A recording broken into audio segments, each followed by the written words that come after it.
Well, hello. I'm Janet Morano, the Executive Director of Priests for Life. Welcome to our program, Just Ask Janet. Now, if you have questions, I want you to send them in to me. And today we're going to talk about the polls. Like you just saw in our little intro there, in 2016, the pollsters were wrong.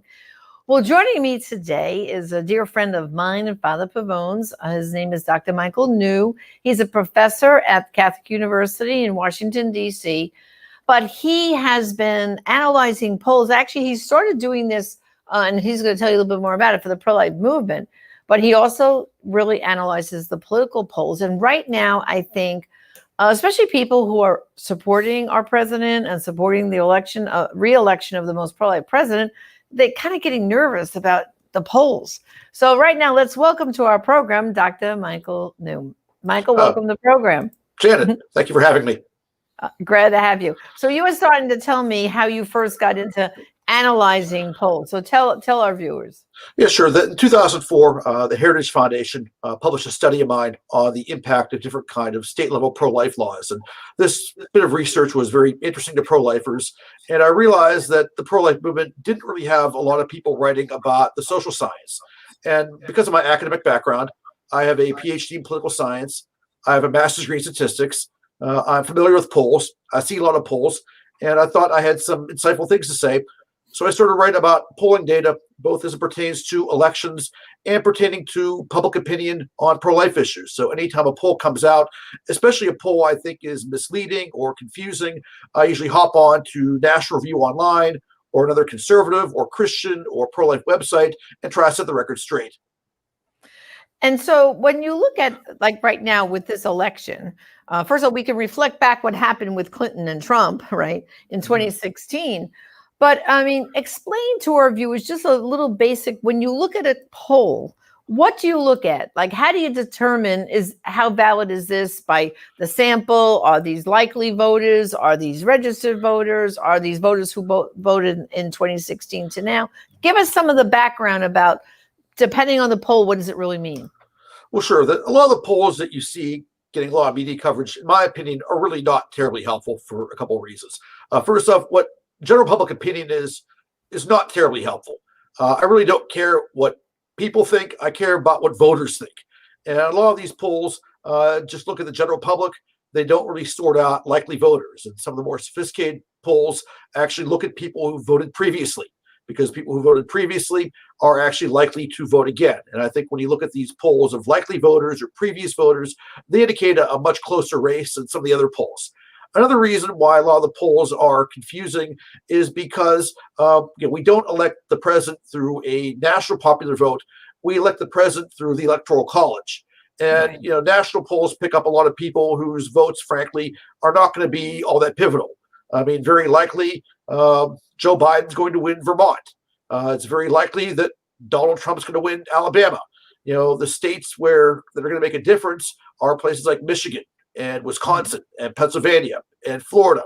So it's what's going on in these states is what matters, really not what's happening nationally. So again, when you look at these kind of swing state polls, they give us an indication that the race is much closer than some of these national polls might otherwise indicate. Right. Well, just this morning, of course, I was zipping on Fox News before coming to work, and I see that still in what we call the battleground states, a lot of these polls are still showing President Trump behind Biden. And what can you say about that? Like the polls are showing, say, like right now, they're saying Pennsylvania, Trump is behind. And what are you seeing?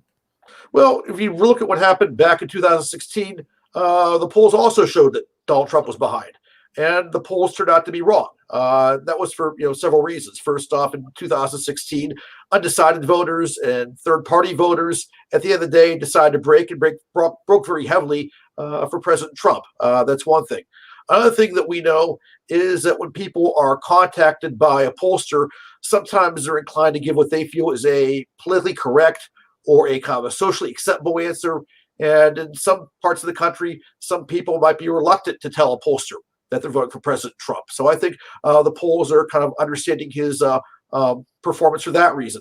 Also, polls, even though they try to be random, they do oversample some demographics.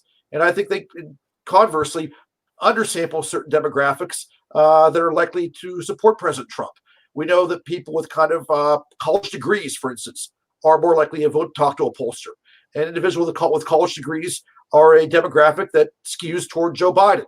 So again, we know that based on who's willing to talk to a pollster, that could skew the results somewhat. So even though these battleground state polls, some of them show Donald Trump behind, I think we have very good reason to believe that we've learned in 2016, this election again is a lot closer than these polls would indicate.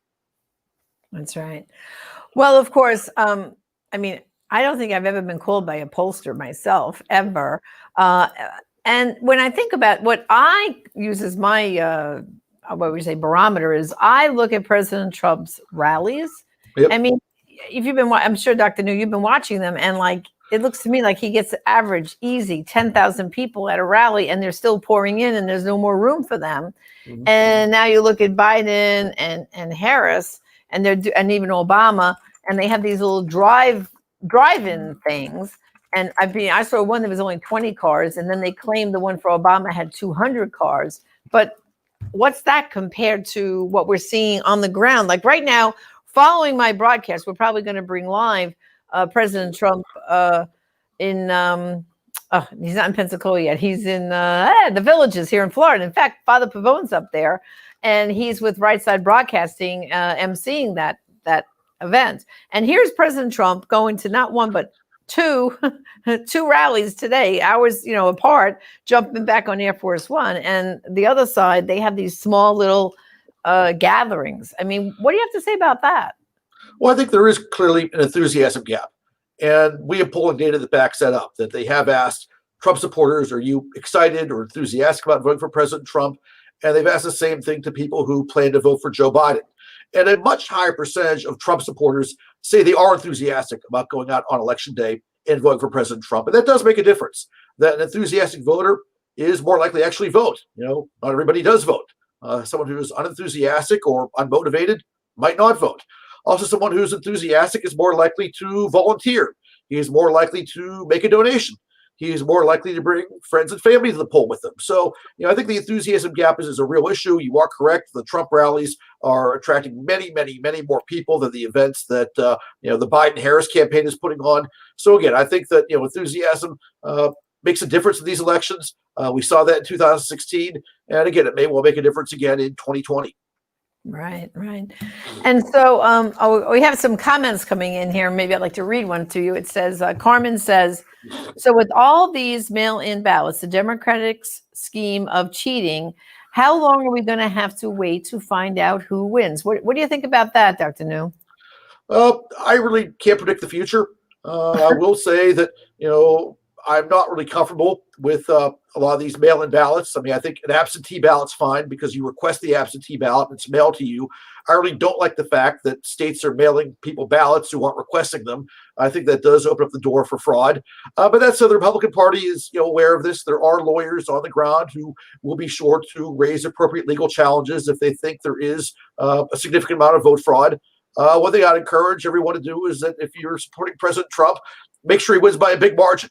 If he wins by a big margin, it's not possible to get the result overturned by fraud. So again, I want people to go out, vote, bring friends, bring family, even friends and relatives who don't vote often. We need all hands on deck here. This is like all elections, it's very important.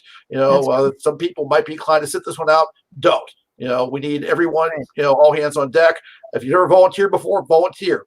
If you only just spend an hour calling people, spend that hour. It's well worth your while. Exactly. Well, Nancy here from Florida just sent a comment in. She said that I'm from Florida and I know 8 ex-Democrats that have voted Republican, and she put go red. Mm-hmm. See that?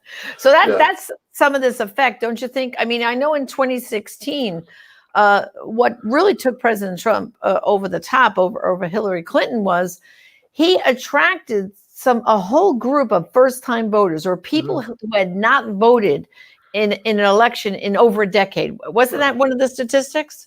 Yeah, absolutely. That basically one of the reasons why the polls were wrong is that they had a tough time figuring out who would actually vote. And Donald Trump was an unconventional candidate. And in many respects, he's kind of an unconventional president. And he attracts kind of a demographic that very often does not vote in elections. And, I can even talk about, members of my own family who never seemed all that interested or enthusiastic about politics, but they told me they literally couldn't wait to run out the door and vote for Donald Trump 4 years ago. Again, these are people who don't, in my opinion, follow politics super closely. They're not political activists, but Donald Trump had a message that they found very appealing. And again, when the election day rolled around, they wanted to jump out the door and vote for the guy. And again, I think the polls don't always pick up people like that. Yeah, exactly. Now, you teach at the Catholic University there in Washington, D.C., correct? Yes. And what can you tell us is the atmosphere there in the election right now on campus? Like, what's the attitude on campus? Well, first of all, are they back on campus, or is everything virtual? Well, we have invited the freshmen and the transfer students to come to campus. So, essentially, for upperclassmen, classes are online. But if you're a freshman or a transfer student, you have been invited to come back to campus. Some have come, some have not.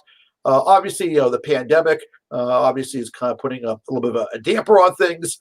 But we have some groups that are active and engaged. The pro-life group Cardinals for Life is still active. They're going to the Planned Parenthood on Saturdays and praying and offering some assistance to those of us who are sidewalk counseling.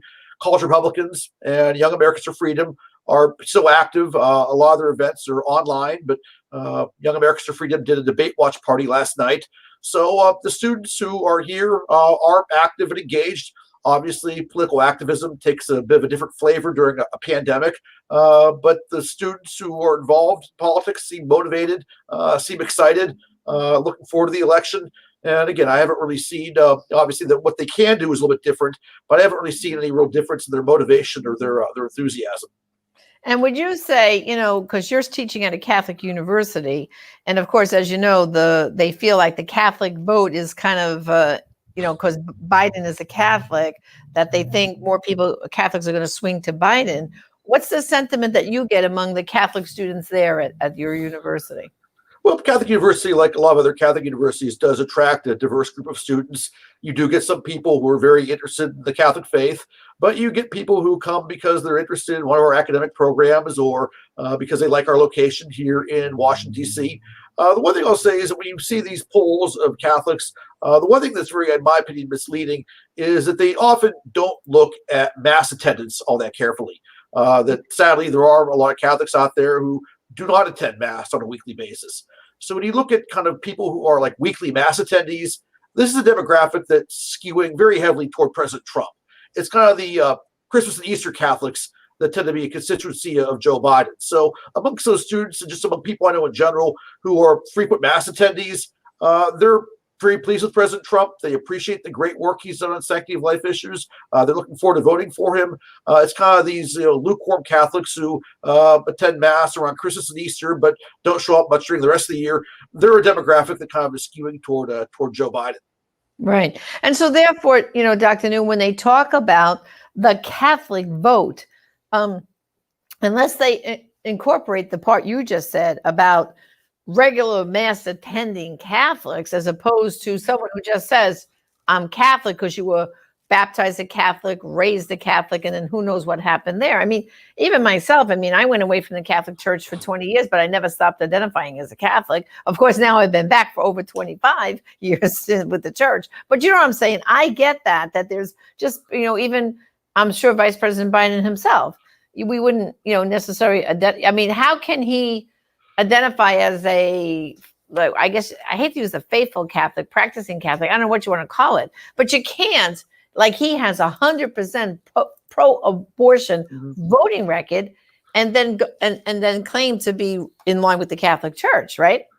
Right. Essentially, he's complicit in evil if he's supporting abortion, which he has done through his votes. He's, that's a mortal sin. And I think that, he obviously is welcome to attend Mass, but I don't think someone in his position should be presenting himself for communion. Right. I think even worse, not only does he think abortion should be legal, he thinks it should be funded with taxpayer dollars. That he has changed his position on the Hyde Amendment, that he, like a lot of Democrats, did support the Hyde Amendment as a senator. So even though he thought abortion should be legal, there was a point in time where he at least thought it shouldn't be funded with federal taxpayer dollars. Now that's changed. He now opposes the Hyde Amendment. And that's a very important issue, that if he's elected president and the Democrats win a majority of seats in the House of Representatives, you could see the Hyde Amendment go by the wayside. And my research and the research of others shows the Hyde Amendment saves tens of thousands of lives every year. that once you start funding abortion with taxpayer dollars, abortion numbers goes up. And my calculations show that Hyde saves 60,000 lives every year. So we got tens of thousands of lives at stake based on the outcome of this election. That's right. That's right. All right, we have another question here. Raji O'Hara said, sad to see race baiting is now the primary concern of the Democrats. Would you agree? I'm not sure it's a primary concern. Unfortunately, I think abortion, sadly, is the primary concern of the Democrats. It's a party that just seems to be moving, leftward and leftward on sanctity of life issues. I think it's once upon a time you had Democrats at least willing to oppose taxpayer funding of abortion. President Clinton signed appropriations bills with the Hyde Amendment. President Obama signed appropriations bills with the Hyde Amendment. But that's changed now. You have a lot of Democrat elected officials now who, again, not only think abortion should be legal, they think it should be funded with, again, federal taxpayer dollars. That's a position that I think is out of step with most Americans, even out of step with a lot of people in the Democratic Party.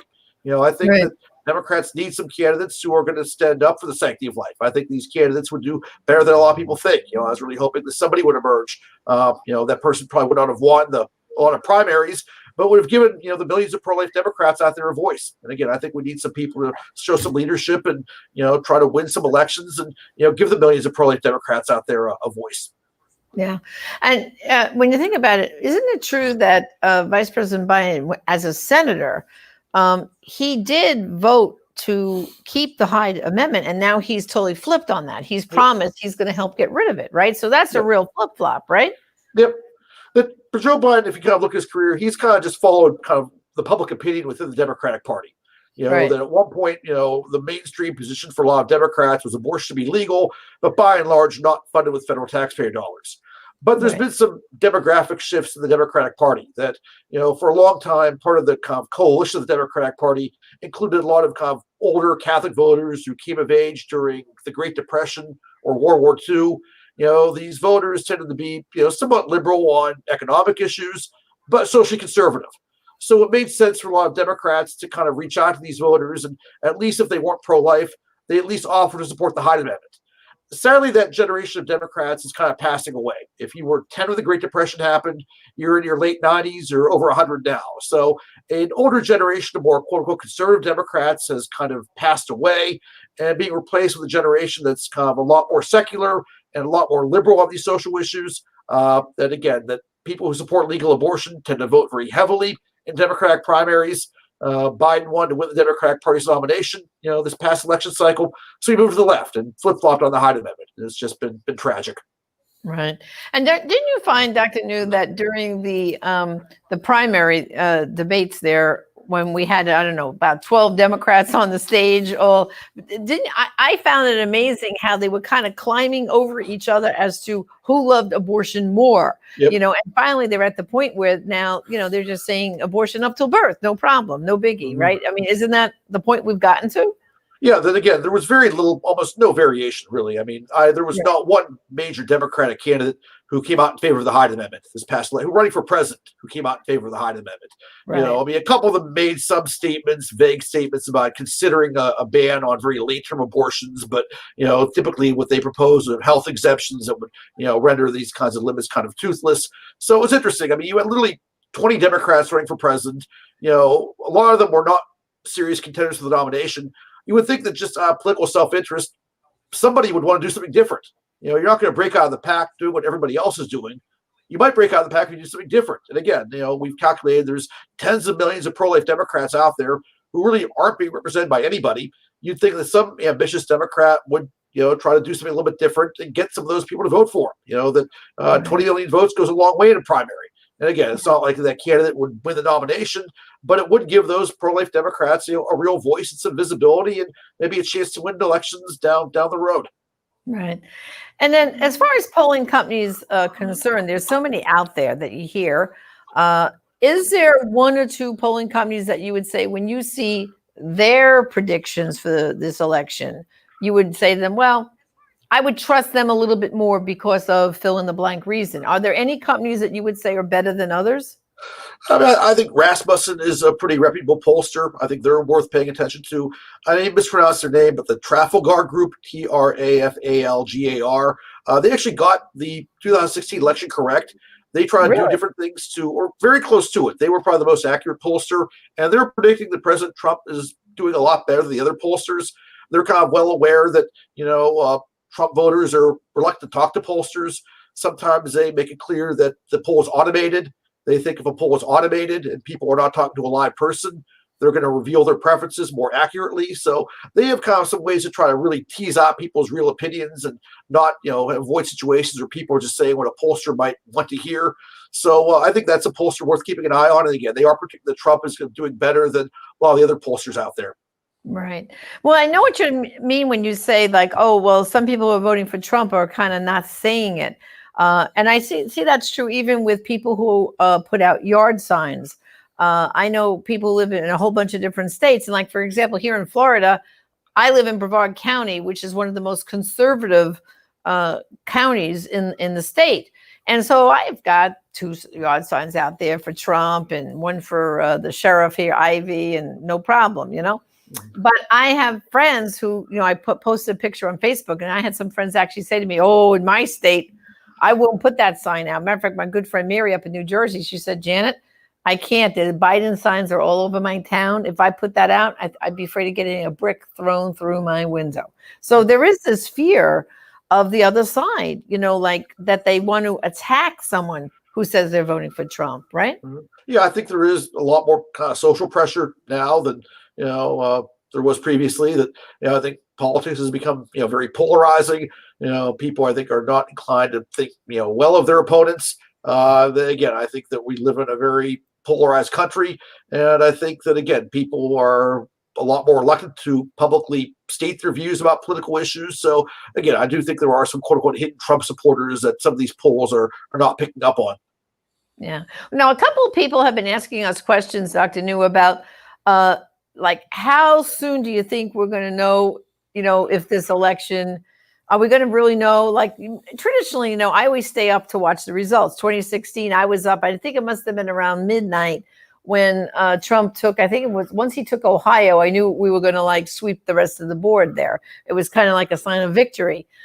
What do you think is going to happen? First of all, I'm going to stay up to watch, but you think we're going to get the results enough to really declare victory on the night of November 3rd? Or are we going to wake up in the morning and still not know? What do you think? It's hard for me to make a prediction. I mean, I think this will be a close election. Could come down to states where people have to count absentee ballots and there may be allegations of voter fraud. I think people do need to become mentally prepared for that. But I will say this, 44 years old, I've been probably following, presidential politics closely since the 1992 election. I think pretty much every election but 2000, I've went to bed knowing who the winner was. There was this past election, 2016, most people were pretty sure that Trump was going to win, but there was still a little bit of uncertainty, I think, on election night. I think that, people thought that if the trends continued, he was going to win. He did win. So again, I think that just looking at kind of the history, very often we know election night who the winner is. I think that anything is possible. I do think that people are prepared for a close election. I do know the Republican Party has trained election lawyers who will be quick to look for cases of fraud in states that are close. But I think there is a good chance we will know the winner the evening of November 3rd. That's great. That's great. Okay, one final thing.